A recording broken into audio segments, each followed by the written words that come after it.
There you go. Welcome.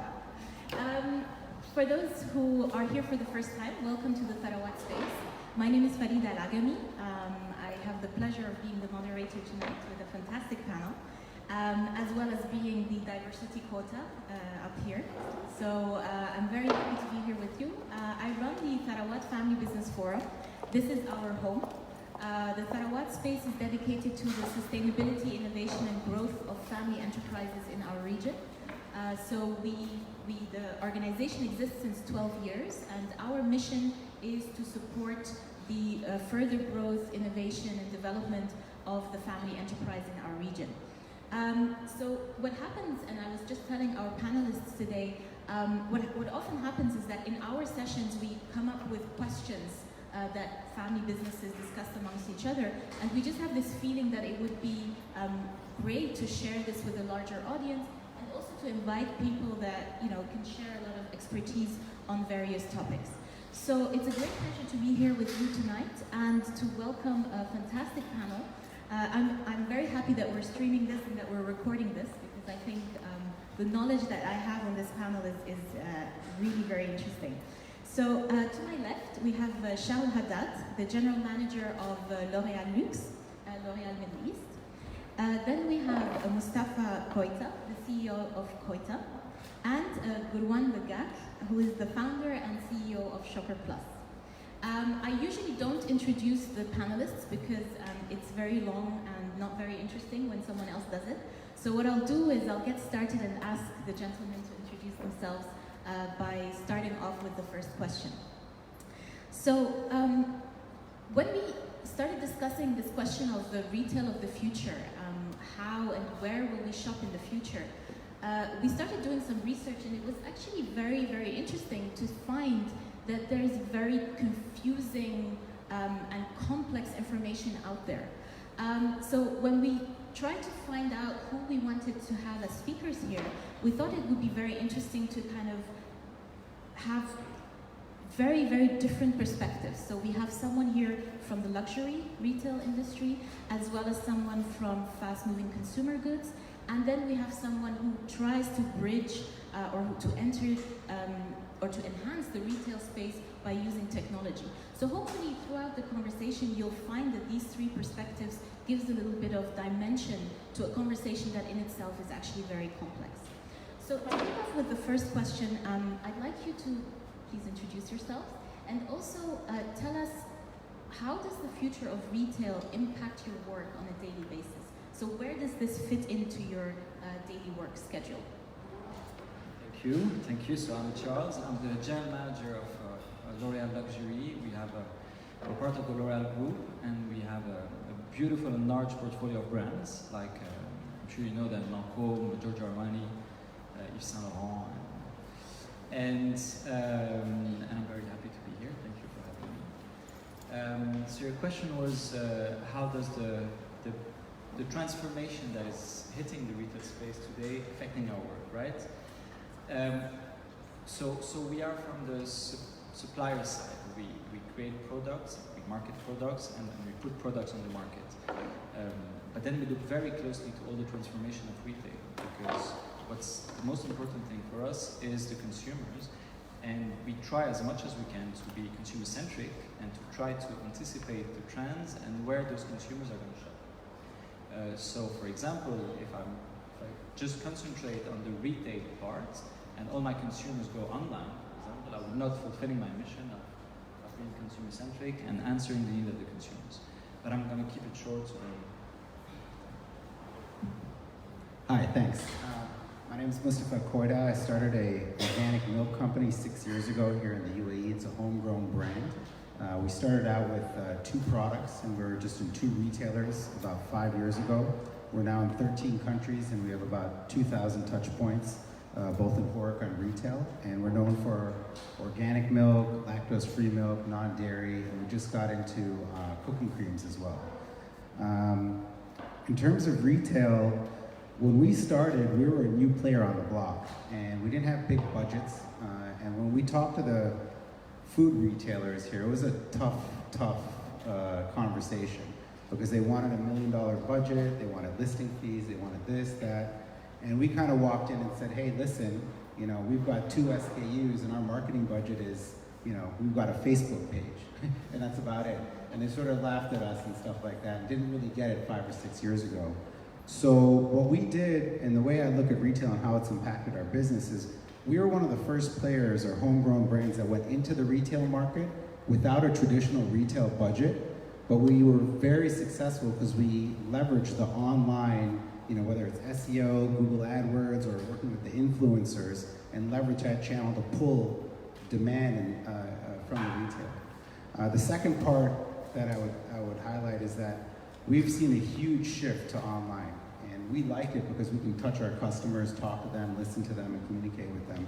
And we've seen about a 10% spike in online sales just in the last 12 months, not just through our direct Koita.com website, but also through the souks and news and guys like that. So, you know, retail is very important, but we are seeing a shift to online.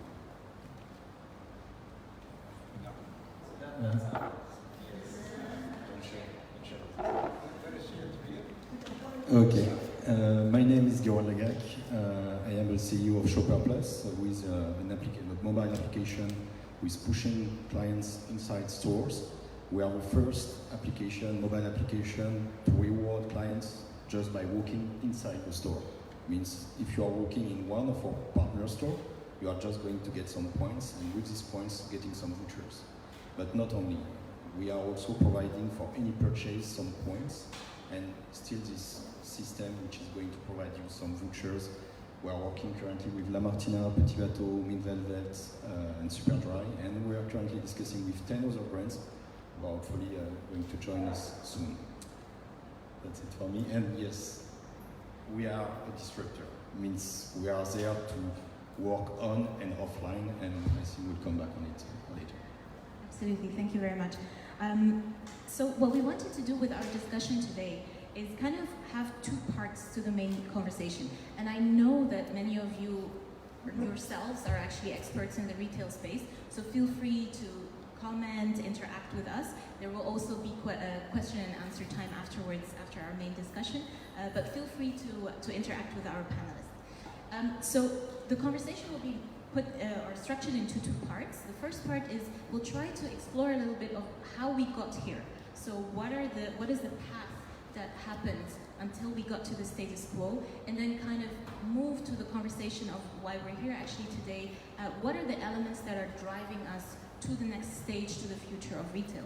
So to kick off, I mean, for example, the UK made a lot of headlines in recent days, or in actually the past 12 months, with a lot of closures of huge retail brands that are all known to us.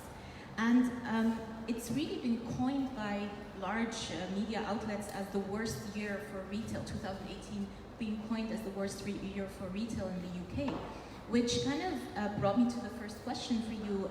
Are we in a retail crisis? So are we at a crisis moment? What is happening here, and how did we get here? So we always follow the same order? No. Yeah, it's true. But not only the UK, the US, even in the Middle East, you know, the retail is having a tough time. It's for me, it's more not only a crisis; it's an identity crisis. Maybe over the last 100 years, the retail didn't really evolve. The biggest thing was the hypermarkets, you know, in the 60s, and maybe the self-service perfumeries 20-25 years ago. But since then, it was always the same pattern until the e-commerce arrived and started to grow. And it's not really a surprise, because the first thing of e-commerce is that it is convenient. So you can shop whatever you want, whenever you want, wherever you want. And you have, at the click of your mouse or your phone, you have access to a huge portfolio, huge assortment of products. Now, the good news for me is that you cannot do everything on the internet, and the retail has, I believe, a future at one condition: if the retail reinvents itself and surf on the wave of this disruption and not be under the wave. I have my own mic now. You know, I would agree with a lot of what you said. I think that anytime I hear the word crisis, I think opportunity as well. And I think that I can't speak about the UK because I don't do business there, but in Saudi, Bahrain, you know, Philippines or Singapore, some of these other areas, we've seen that a lot of the retailers they've built out too many stores. There's a lot out there. I mean, in Saudi, you'll see Class A retailer on one block, and you'll see Class A retailer right across, and it's a bit of an ego turf war. And I think if you look in the West, you know, you won't see a Whole Foods right next to a Trader Joe's. They kind of coordinate a little bit on that front. So I think in the FMCG space, in the grocery space, I think people are kind of learning how to plan a little bit better with their competition. And so we're seeing a lot of store closings, you know, in some of these GCC countries. And then when I said crisis equals opportunity, I mean, there's probably 15 online guys that have started up in the last 12 months here in the UAE. It used to just be Soup and, you know, Gibson's on the food side, and now there's a lot more. And I think it's not just convenience, but it's also price point, because you've got a reduction of margin layer of 30 to 40% on the grocery side, you know, which is getting, put in other places, most of the consumers' pockets, by the way. So I think that's good for everyone. That's my observation of, you know, kind of this market. Just to follow up on that, Gurwan, I know you have some numbers also you can share with us, because I'd like to know, like, is this crisis, so-called crisis, obviously it's a media term, people like the drama of it, the drama that surrounds it, but what is the real impact, let's say, of e-commerce on the traditional retail market? Do you have any numbers on that? I'm going to share the numbers that I've been looking at it. And first, for me it's crisis, yes, because we see the rate of unemployment which is increasing, the closing of different stores. But this is a transformation. This is a retail transformation. We have to adapt. This is the message that I'm getting from these different closing all around the world, and particularly in England and in US. E-commerce today is globally, not for UAE, but globally, we are talking about 12% of the global sales retail, which is quite important, but not so important. But in value, it's $2.4 trillion, and we're expecting to be 17% in 2021 for 4.3 or 4.5 trillion dollars. Means high value growth, still growing. Means these are quite interesting. In US, you have 800,000 e-commerce platform. It's huge. It's increasing and still increasing. But you have new challenge now for the e-commerce platform. It's acquisition of new clients. And the direct consequences is you have the start of e-commerce who are putting some brick and mortar stores like Amazon Go, like Facebook pop-up, which is doing a kind of a partnership with Mercy. I think it's quite interesting, the move of e-commerce to come to retail and to brick and mortar particularly. And this is what we saw currently. I find that very interesting. So what do you think, what are the main drivers? So we always have this kind of general assumption that it's e-commerce that is disrupting the brick and mortar model. But ultimately, if you break it down to what you said before, it's not the e-commerce facility itself, it's also the impact on consumer behavior. So are consumers changing so drastically that we will not recognize the retail landscape down the line? So, two things on consumer. First, it's true, coming back to conveniency or prices for some sector, more the mass market. Everybody is looking for easier life, easier journey, and better deals. So that affects all the consumer behavior. But another thing that is huge is what we call the millennials. You know, this weird creatures, the millennials, like the young people of today. The only difference is being young in the 80s or being young today is that you're ultra connected. So you know a lot of things. You're always on social media. And the millennials were born with this speed, agility, and that's it. So and plus the millennials are very soon, I think, they will become the generation with the highest purchase power. So of course, if you add up the conveniency and the good deeds for everybody, plus the rise of the millennials, it's not really a surprise that e-commerce is booming. But not only e-commerce, you know, thankfully, you have a lot of brick and mortar retail experiences that are extremely successful. Look at the Apple stores, look at the Nike stores, look at so many examples. You have like stores all over the world. When they come with a unique proposition that really gives something different, something human, a real experience, you see that they can be very successful. Yeah, this is, I think, a word that we can also, I got during my meeting, this is to create a new experience. The consumer today in retail are looking for a new experience. This is really important. To go back to e-commerce platform, this is quite interesting because when you are looking at the numbers, you know that on 100% of the people who are looking at, let's say, Amazon.com, you have only 43% who are just going to go through the pages, 14% who are just going to put some items in the cart, and only 3.5% which are going to buy something. For brick and mortar, we are talking about 15 to 19% depending on the countries. And this is a huge difference because when the consumer is coming to a brick and mortar, to a store, he wants to touch. He wants to exchange or to have an opinion about the product. And this is this contact that currently the e-commerce platform is unable to propose. They have bots, they are creating new technology to share things with consumers, but they have still work to do to reach the experience that we can have currently in the shop. After I will talk also about some new technologies that they're integrating in retails in New York, in England, which are quite interesting for people here. I wanted to ask you, Mustafa, as an entrepreneur who has a relatively young brand, very successful but relatively young, when you started up, did you see this coming? I mean, 2013 you started, right?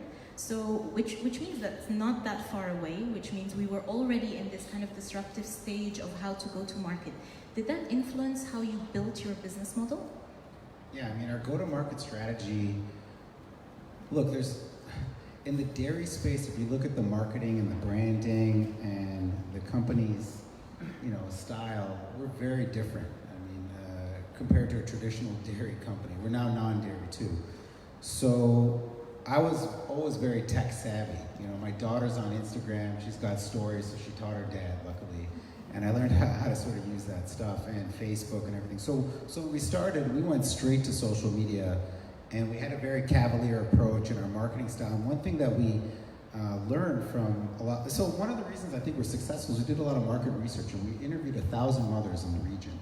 And the number one thing that they asked for, and I think this is related to the last question, is in addition to convenience, people want transparency of a brand. They want to know what's behind it, what's the story, and so people would go and research online or go to your Instagram page or check out your stories to get a feel for who you are. And the brand. And so to answer your question, we got into social media probably before any premium healthy food company did 5 or 6 years ago.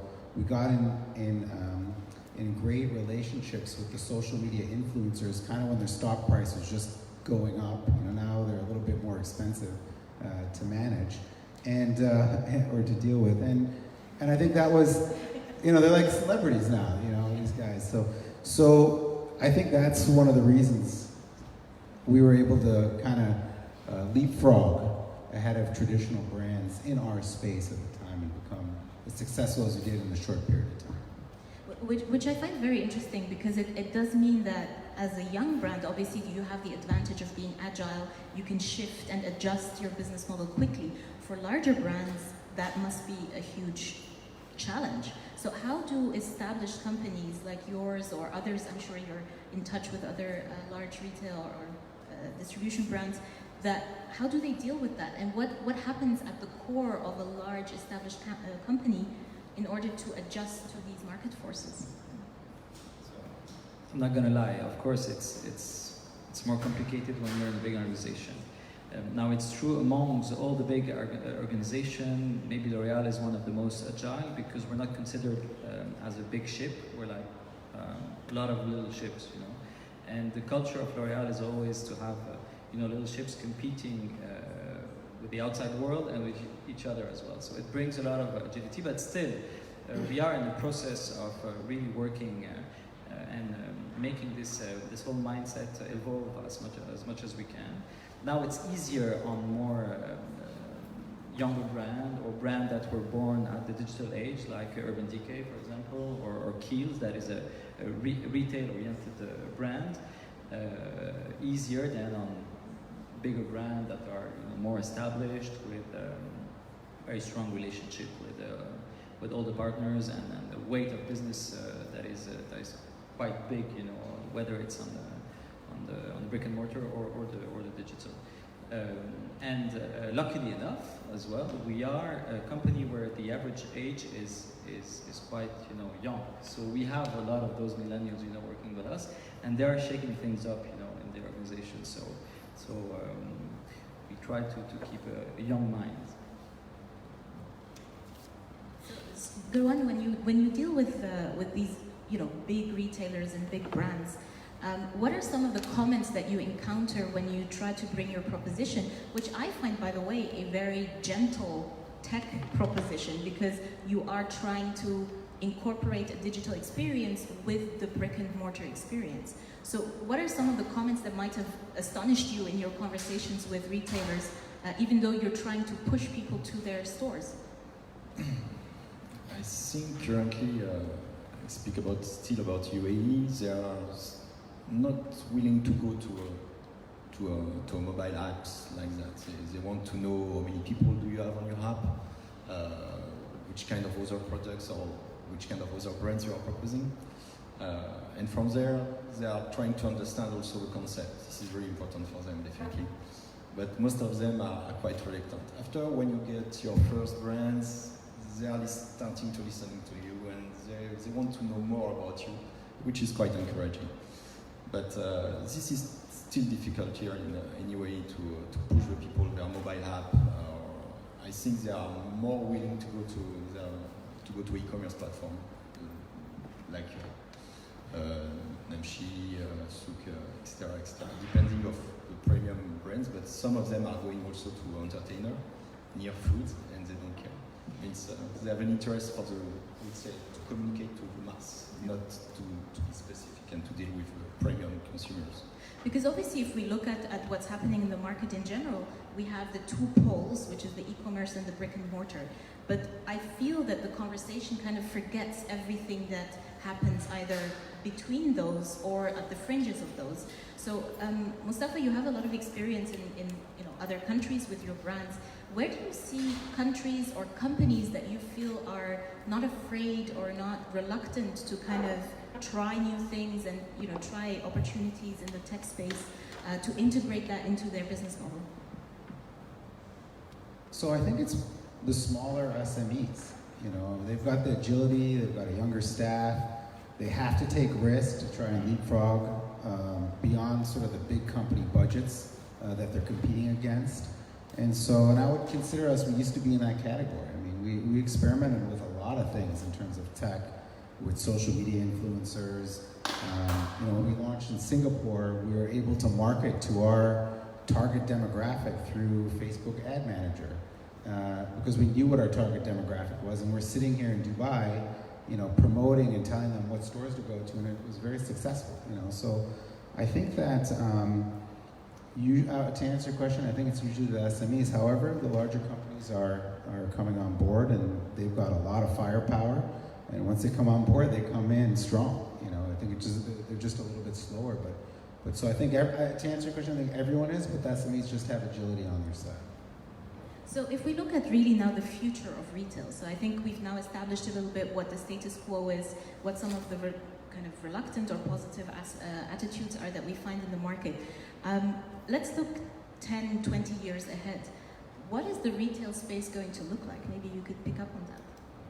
Oh God, 10 years ahead, it's a big crystal ball. I'm looking Millennials are going to be old by then. That's the good news. It's a tough question. If I were to take a guess, I think, the penetration on online will be much higher. I look to the West. When I was just in Paris last week, or 2 weeks ago, walking through a casino, supermarket. I have to show that off in front of these two French guys on either side of me. Or if you go to Whole Foods, you know, in the U.S., and it's much more of an experience there. You know, and I would say the West sort of sets the trend for what happens here in the East. And you know, in Whole Foods, there's a bar, there's movies, there's kids' nights. It's much more of even in the food space, there's a lot of experiences happening. And I think that retail is going to be much more of an experience-driven, thing. And for commodity, fast-moving products, I think people will go for the convenience and the cost advantages online. And we're seeing it in the milk business right now. So I don't know if you guys have a different opinion. You're not getting the mics. Okay, we start, but I have quite a lot of examples, but they are current examples. Means you have a couple of brands worldwide who are launching new stores, new experience. You have one in Swarovski in London. You are going to have an Oculus lens, and you are going to visit a villa with many products, and you can pick up different products in this villa. And at the end, the products that you choose are going to be proposed to you, and then you can send directly to the cashier, which is going to give you the bill, and you can go out. Another product, another experience, it's retail in New York, which is quite interesting, mainly for ladies, because but this is a wall screen where you are just going to choose the products that you want, and you have a boutique. And after a while, a couple of minutes, you have an assistant which is going to provide you all the products, all the items that you want. You are going to a fitting room, and in the fitting room, you can adjust the light. You have also the possibility to see the different items which can fit with the current clothes that you have. This is also in Burberry in London. As soon as you are entering with your items, your clothes in the fitting room, they know exactly the clothes that you have on you.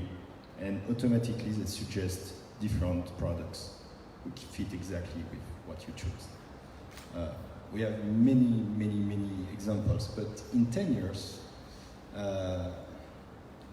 I've been reading something which is quite amazing, but they are developing since 2013.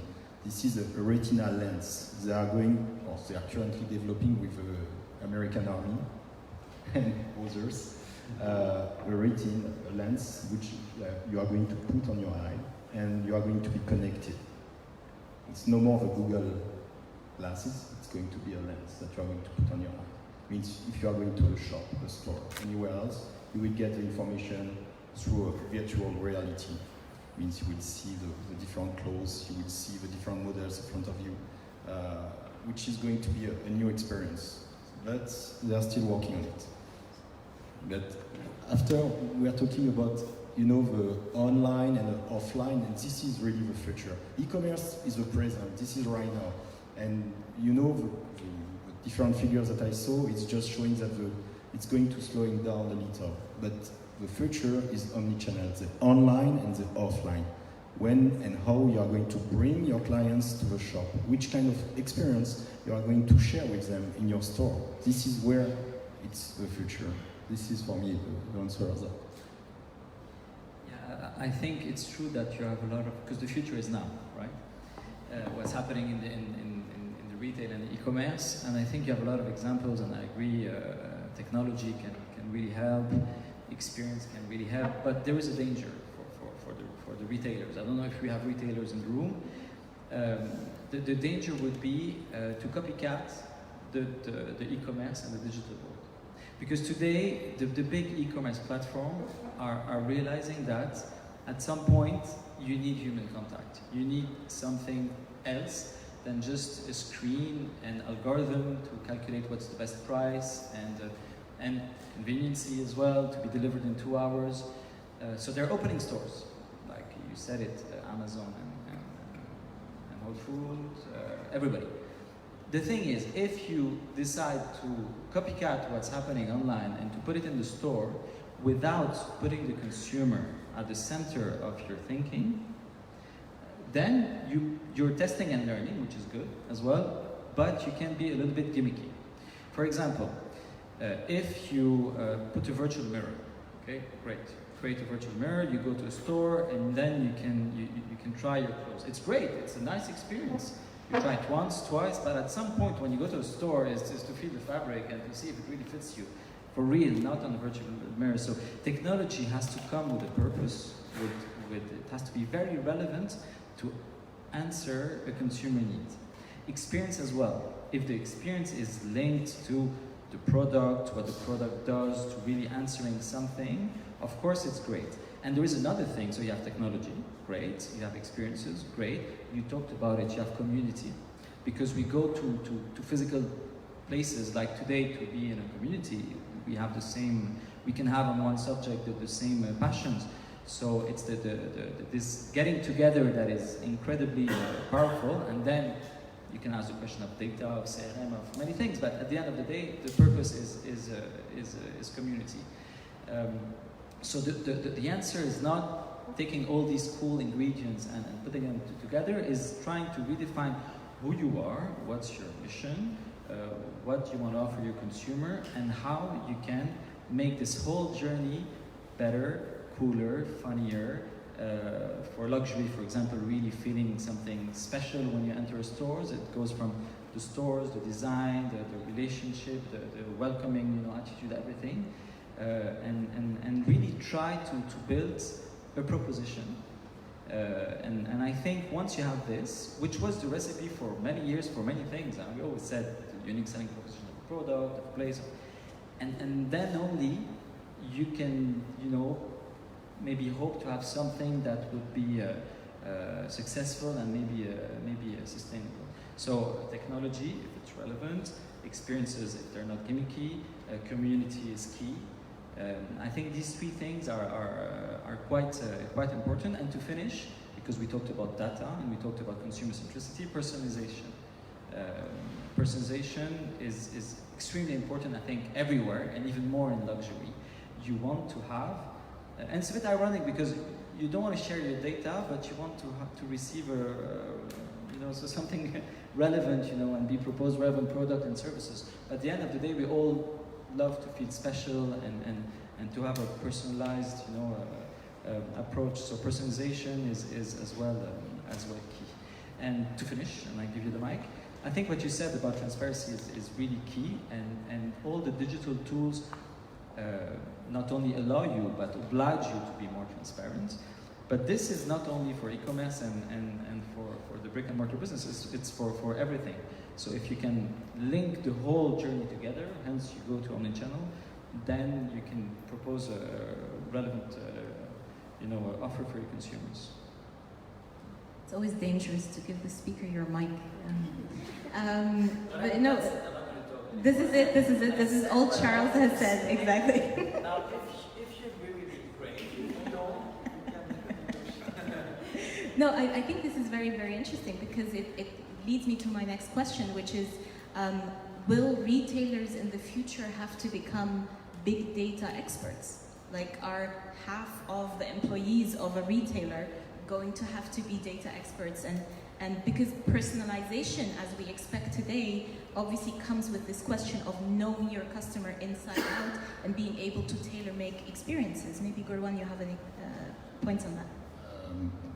Me personally and Shopper Plus, we propose for free our data that we are collecting. We are collecting data on all consumers, and everybody which is consuming a product is at a certain time in a shop, maybe is going to a second shop, and then maybe 200 or 300 dirham at that time, and he's coming a month after, or maybe he's coming 3 times in the store but never buys something, and all this information accumulated in a mass, starting to be interesting for all marketers, because at that moment they understand why the consumer came, when is he coming, which kind of product he bought, on which period of time he's coming back or not. And this is data which is going to give an idea about the consumer and to personalize, as you were mentioning, the consumer, and also his automatism in the store. Means which kind of product maybe I'm going to put up front or not. This is quite interesting. Currently, today, back on technology, you have a possibility to see where is your hotspot in the store and to analyze, in fact, the footfall in different corners of your store. And from there, you are able also to highlight some promotion or offers in your store. And this is quite interesting. It means the data, yes, they are really important, more and more important for the stores and retailers. Just a quick comment. What you're saying is very interesting, because I believe personally that technology has more to bring to retail when it's back of house. You see what I mean? So automatically it's less, of course, gimmicky. And the back of the optimization, all the different aspects that technology can enhance is great. Because today, e-commerce has a competitive edge with the data and leveraging the data and like first party, third party cookies and algorithms. So today, they are really advanced versus the brick and mortar. So I think back of house technology, people don't think about this, because we only think about what we see in technology and virtual glasses and stuff like this. But AI is like I think a key to optimize data and to know how to use it.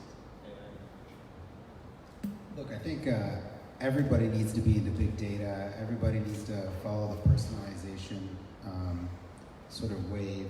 However, I was just talking to someone the other day who owns a really large business here in the Middle East, and we were just saying, you don't want to freak people out. You don't want to go too personalized. I mean, and so there's a bit of a, and I was talking to one of my French friends, actually, I have a couple, and they were like, oh, I don't want them to know all my data and all that stuff. That's not French. I learned that in Paris last week, by the way. So you gotta, I mean, I love personalization. It makes you smarter. There's tools online. You can really learn a lot about someone and their buying habits, but you don't want to throw it back in their face. Just a human characteristic. And we've been finding in the US, there's a huge backlash against, all these data leaks and this and that. And we've got a homegrown, very personal brand. We try not to get too personal. We'll store their last purchase order and stuff and make things easy for them if they opt in, but we're very careful not to overdo it. Well, thank you for that. I think that's actually a very relevant. Can I add something? It's very interesting. I met a young entrepreneur last week. Like the guy is amazing. He created an application called people.io, if I'm not mistaken. And this whole concept is to bring back data to the people. So it's more, you decide to put your data. Okay, it's an application. You upload your data. You get rewarded because you put your data, and it's a kind of a Tinder kind of, he asks you questions and whether you like or you don't like. So it's very millennial, oriented. And then so he builds a profile. He asks you as well if you want to share your Gmail. So you can share your Gmail. And what's very interesting, it's putting back trust and transparency, because every time you connect, you have the option to delete your data. So he never shares data with anyone, but at least the relevancy and the level, as you said, of personalization, you can decide how far you want to go. I think the initiative was very clever, and I think his startup was elected like a shining or rising star at the NASDAQ, so it's something, I really encourage you to go and have a look. People.io. I don't have any interest in the company, by the way. Now it's too late, because everybody's going to buy shares. I have still a couple of questions, but I do know that there are some people in the audience who might want to ask some questions or give some comments from your own experiences. So if there are any, feel free to make yourselves known. Yes, please. Hi, my name is Mustafa.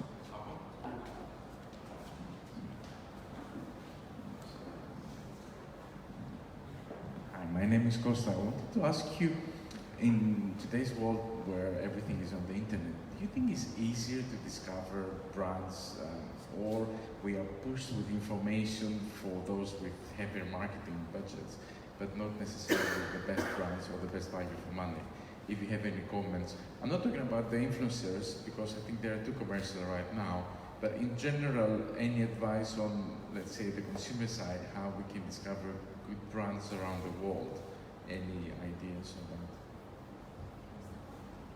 I'm sorry, the question is, how do you discover? Discovery of brands, not necessarily the brands who advertise too much, but how you discover a good brand. Look, I think it comes back to the fundamental, word of mouth, and whether it's on the offline world or online world, there's a lot of pushy brands that are spending a lot of money on very tech-savvy tools, whether it's SEO or AdWords or these advertorials that sometimes get pushed to you. And I think there's a lot of noise, when you're going out there. But a lot of research and just finding credible people who aren't as commercial with their opinions online. Those are simple offline fundamentals that just replicate themselves online. You got to find good credible sources.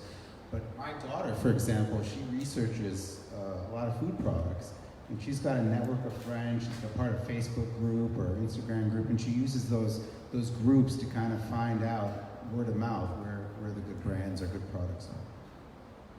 I like the question because you added, and your question, if I'm not mistaken, you said, is it easier or harder for brands, right, to emerge? I think it's both, because now it's great for like what we call D2C, direct to consumers. With internet and e-commerce and social media and influencers, a small brand can reach a very fast level of awareness that maybe five years ago was maybe unbelievable. Now the downside is that you don't really have a safety net. You see, so when you reach that level of awareness, you need really to have first a very good proposition and be true to your values and mission and to sustain. And sometimes what we see in small brands, they start very fast and then they fall down. So I think it's easier, but it's more dangerous. Yeah. So it's a very interesting question. Thank you. No, it's not really the topic, but no, the communication, because I just start my company. It's really difficult to be known, to be acknowledged by the professional. And I know that to make the buzz, it's really millennial. But to make the buzz, it's really important to be known because you create something which is just unique experience again, which is not possible to find out anywhere else. And this is also important to be known like that. After, through bloggers, Google, whatever, this depends of your strategy, about your products also, my opinion. I mean, I think what's interesting here is the question of, as the retailer goes online or as the retailer tries to push their products in a digital age, where does the consumer go? And I think the consumer also goes online because, the rise of peer-reviewed websites and, for example, I hardly plan a trip anymore without going to TripAdvisor, for example. Yeah. And some of the best experiences I've had on my trips came not through pushed ads, but through things that I found on peer-reviewed websites. So I'd love to have your take on that as well. It's interesting because in average, we are looking at our phone 150 times per day. 150 times. That's quite a lot. And 60% of the people, before to buy any products in stores, are just going to go through their mobile and looking at any kind of pages to see if they can find a good price, a new product, something which is just going to be appealing. This is quite interesting. Another figure, because I have a lot of numbers. 70% of the people who are buying a product are going through reviews, which is quite interesting because you need to know what the others are thinking to know if it's a good product or not. 30% of these reviews are fake. This is a Columbia study I've been reading. 30% of the reviews are fake. Okay? Means it's quite interesting that you are guided by reviews which are not true. But, yeah. Yeah, so rate and reviews. It's great. It's like the mystical thing. A couple of years ago it was advertising. Then now we have the influencers, and everybody says the next thing is rating and reviews, which is true. It can be very big, but what we're realizing is that people are very skeptical. So if you have, so we have the how do you say, the ideal amount of ratings and review. If you have 5 on 5, nobody will believe you. If you have 4.7, 4.6, 4.5, then that's a good rating. If you have 150 reviews, nobody's going to believe you, or nobody's going to read, or people are not only French, by the way, people are becoming more and more skeptical about all the fake reviews and everything, knowing that you have companies that do real reviews, but on your behalf. So you pay them, and they go and see real consumers, and so you need to have maybe 10, 12. I don't know. Everyone has the ideal number, whether it's Amazon or. So the thing is, it comes back to my answer to your question is every time you have a new tool, for example, at the beginning it's great and it can really push you very far, but then it can be dangerous because you can have the backlash and people being skeptical about it.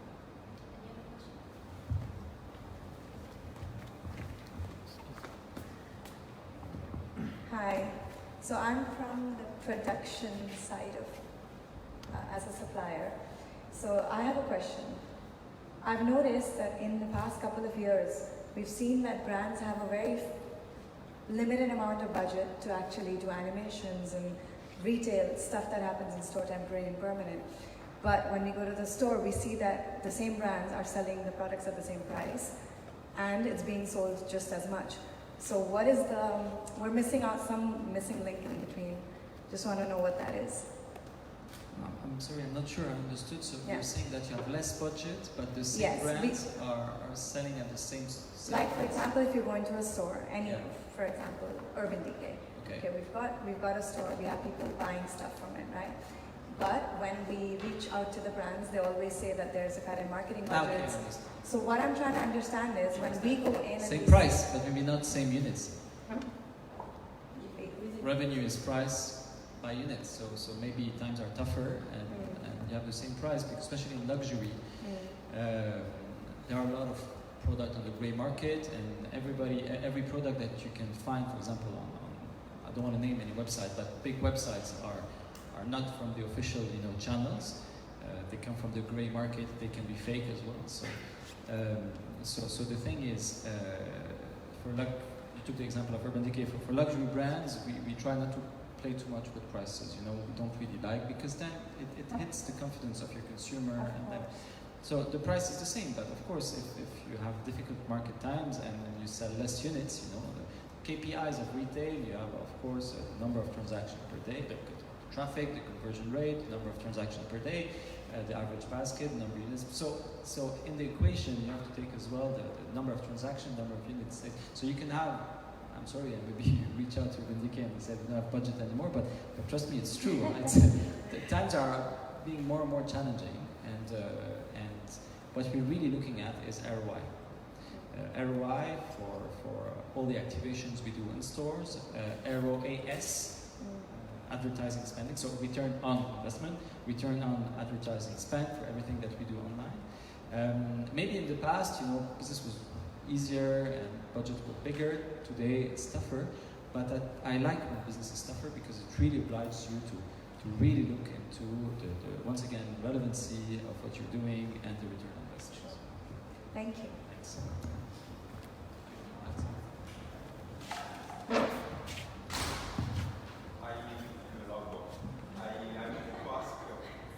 You described already which can be the digital experience that can be brought into a physical store, but we didn't discuss about what can be the physical experience that can be eventually brought into the e-commerce and the digital one. So how do you see in the future that the physical experience can be replicated digitally?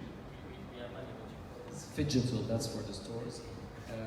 I'm going to give you one example. We acquired a great company called Modiface. It's a Canadian startup that is the worldwide expert of virtual reality to try makeup on. So what we're doing now more and more is installing virtual mirror, where you can test it now. We have like applications like this that we create at L'Oreal, and you can test, and it's quite really it's amazing. You can see yourself with makeup, and it follows you when you move. You tried, huh? You tried it. It's good, huh? And we have the same application that was developed by this company Modiface, that now is owned by L'Oreal, for hair. And hair is much more complicated than makeup because you have to see different level of colors and the lighting, and so these are two examples that from the, let's say, physical world that we can just to create a similar experience. And the last example I can share with you is an initiative by Google, and you talked a little bit about it, you know, with like exactly, and virtual reality masks, where you can recreate a store and then you can, you know, walk into the store and pick up your product. But I prefer the first two examples, not because it's L'Oreal, because it's really working. I invite you to try them. So Charles is not biased, that's good news. I just wanted, before we go to another question, I wanted to throw in, sorry, yes, of course. Thank you for moderating, Charles. This is really appreciated. In order to take back control a little bit, I'll throw in a question from my side. This is completely running out of control, by the way. Omnichannel. I think this is one of the magical words that keep coming up when we talk about the future of retail and what is happening in the space.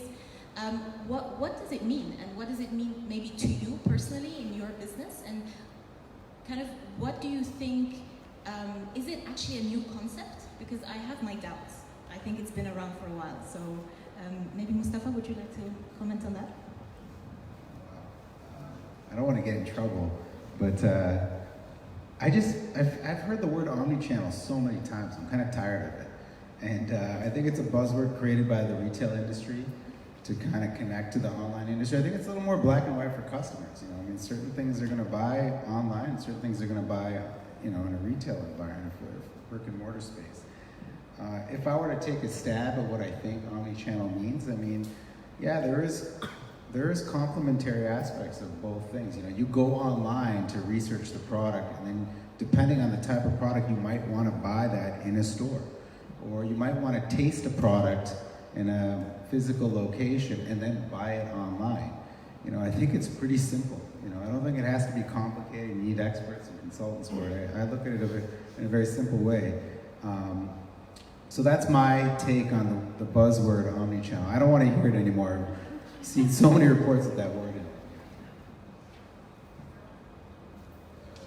I think you said everything. No, omnichannel. Yeah, it's a multiple platform to communicate with your consumers and to bring them online or on physical stores. It means you are going to use SMS, you are going to use emails, you are going to use a mobile app, you are going to use an e-commerce platform, and they will go to maybe to stores, or maybe they will buy online, but in any case, we are talking about omnichannel. And some information about omnichannel, at least, you know, when you are using a mobile application or an e-commerce platform on your mobile, the difference of buying a product with a mobile or a desktop computer is by 2% lower. Means you have less chance to buy a product on your mobile than on desktop.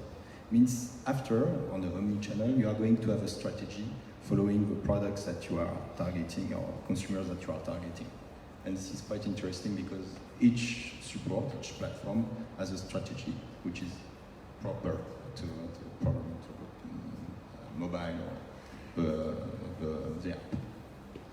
For me, if I really stick to the retail definition of omnichannel, it's like you have different channels where you can buy your product, not only different channels where you're in contact with, where you buy actually your product.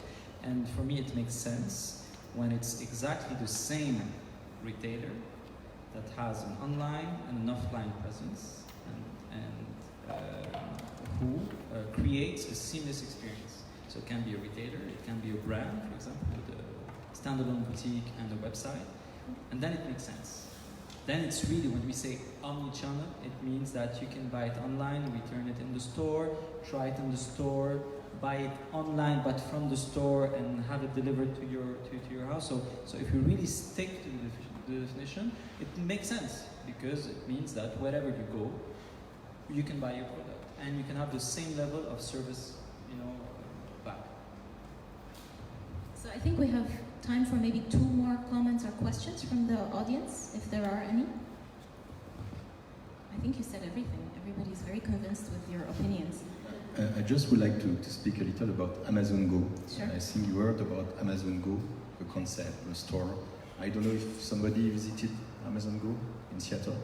No? Okay, then I can share, but I didn't visit. I just watched a couple of videos and people were interacting and see how it's working. Which is interesting. It's first, you are buying by units. It's not, you know, you are not going to buy 1 kilo of potatoes.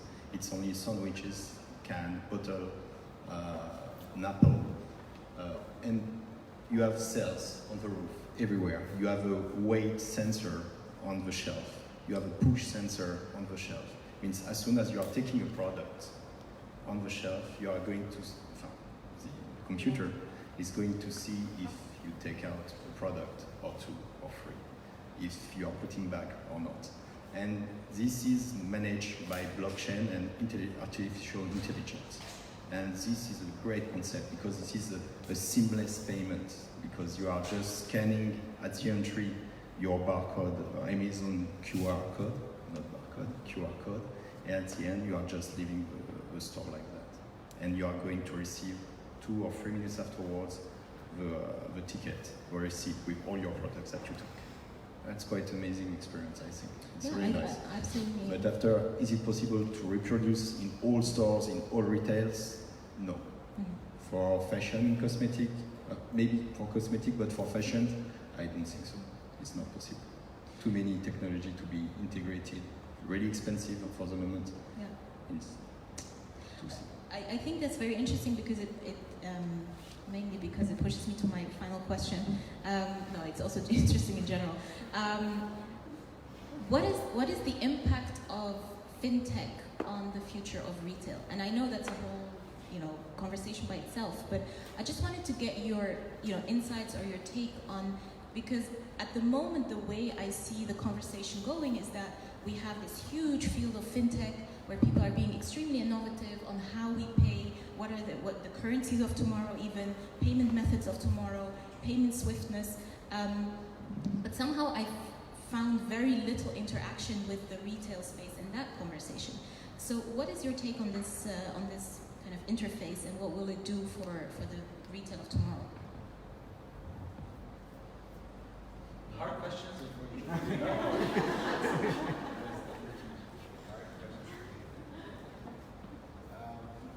So I just think it's a different way of paying, it makes it more convenient and less risk, whether it's Bitcoin or things like that. But look, I'm not an expert in fintech. I'll let him answer that. Go ahead. I'll let the French guy answer. No, the thing is, I'm not an expert in fintech, but once again, the key is you try to be consumer-centric. I think a lot of people say they are consumer-centric and they don't understand what it means. I will give you maybe very quickly 2 examples that happened to me in the last couple of days. First example, I was in Europe. I had a plane to catch. I wanted to buy something from department stores, and then so I checked on the website to see if the item was available, and the item was available. I was like, great! So I had like half an hour to go to the center of the city. I'm not going to name the department store, of course. Go to the department store, buy the product, and then take a cab to the airport. And I arrived to the department store, and I said, great, I want this brand. And they were like, we don't really have it. I was like, it's on your website. We don't know. Go ask the concierge. I asked the concierge. I said, I want this brand, this product. Oh, sir, this is an online exclusive. Great. So this is typically an example of a brick and mortar retailer, and it's a very famous one, wanting to push online, which is good now with exclusivity with pre-launches, but they forgot to write on it, online exclusive. And the lady, very nice lady, she said, but you can order it and come back tomorrow, it will be delivered in the store. I was like, tomorrow I'll be in Dubai, so this is an example of consumer centricity. To come back to your question, fintech, consumer centricity as well. Take the example of Apple Pay. Apple Pay is a great, Apple Pay and the equivalent, on the other platform, it's a great example. You take only your phone and then you can pay, and it's funny, and then you can show off with your friends, and that you're paying like this, and then you have all your, you have to show off Face ID, and then And then you have all the how do you say, everything that you purchases. So you have the history, and typically this is great. Now I think if you want to go too far with the bitcoins, cryptocurrency, blockchain, special blockchain for luxury, for fashion, for cars. It's too complicated. Let's go back to consumer centricity. It means you're a consumer.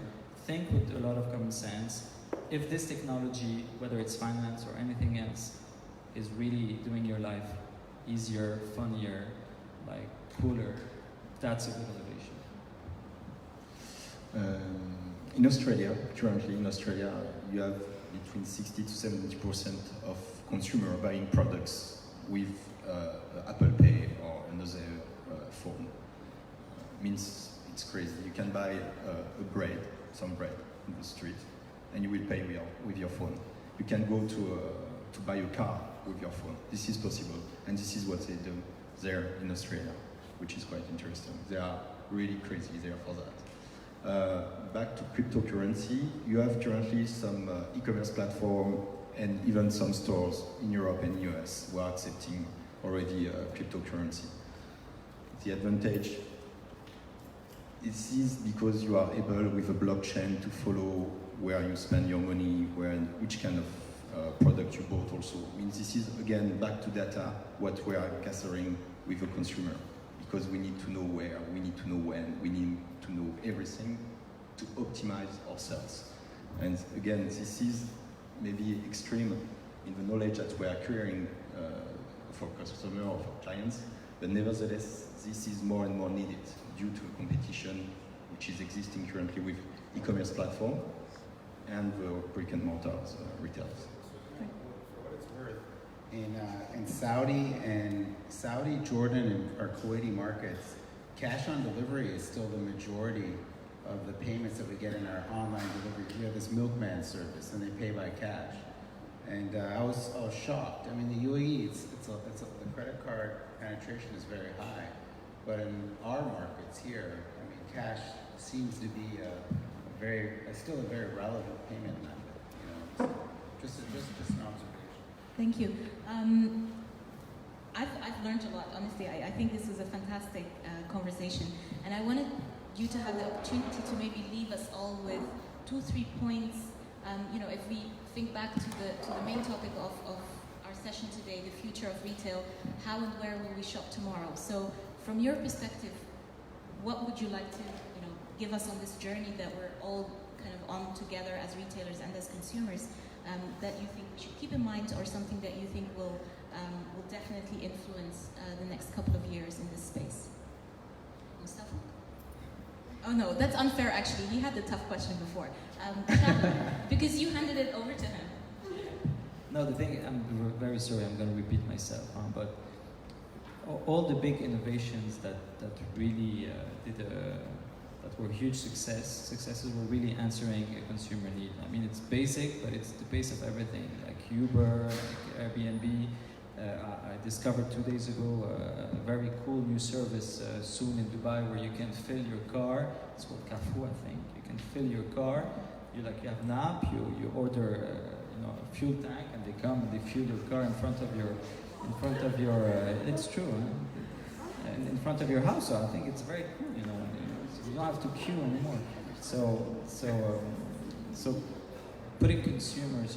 For example, in all the meetings of, I think it's Amazon, they always leave an empty chair. I think you left an empty chair as well. And it's the consumer chair. So you really try to put your consumer, and for the retailers, whether you have a big business or small business, you are consumers, you have a family, you have friends. Just listen to the needs that are today not completely, that are untapped, that are not answered. So this is for me my main advice. I would really, not really an advice, but my main points. And then, of course, experiences, community, we talked about it already, but consumer centricity for me is key. Look, along the same lines, I think listening to your consumers has been critical. We learn from our consumers all the time. They keep us up on the trends and whatnot. And I just feel that the retailers here, again, when I shop in the US and in Europe, I really cherish the experiences at least in the grocery stores, whether it's a tasting or you know, more of a social environment. I think I would love to see that here, you know, and I think the online channel is getting more and more robust. You know, the experience here is getting richer. So I'm excited to see what happens in the coming years. Okay. For me, we talk about e-commerce. We know that e-commerce is performing quite well, really present worldwide. But is it the future of different retailers? I'm not sure. I think that we talk about omnichannel, and this is in fact the convergence between online and offline, which is going to push back the clients, if we are from the crisis, as we say, to the retailers. And this is what also we have to focus on it, to be able to escape of this silo organization that you have on a certain part, the marketing for retail, the brick and mortars, and on the other part, the online, focusing only on e-commerce. We have to make and to create this bridge. And with Shopper Plus, I think we are trying to support the different stores and brands. Thank you. Thank you very much. Well, I'd like to thank you very much. I think they deserve a big round of applause.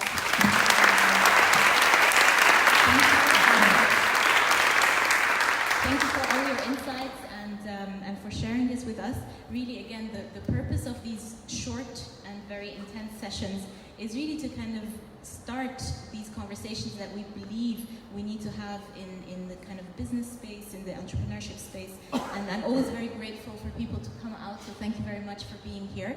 I'm going to do a very, very old-fashioned plug for a very old-fashioned product. We're very proud that the 10th anniversary issue of our magazine, print magazine, might I add, just came out, so feel free to take a copy.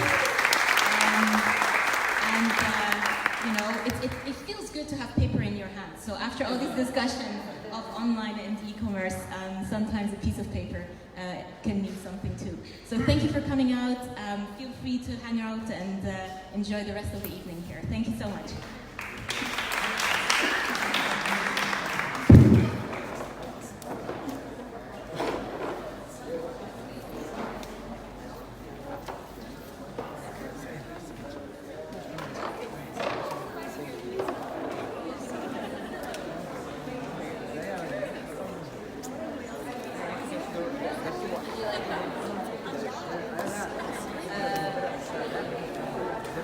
Para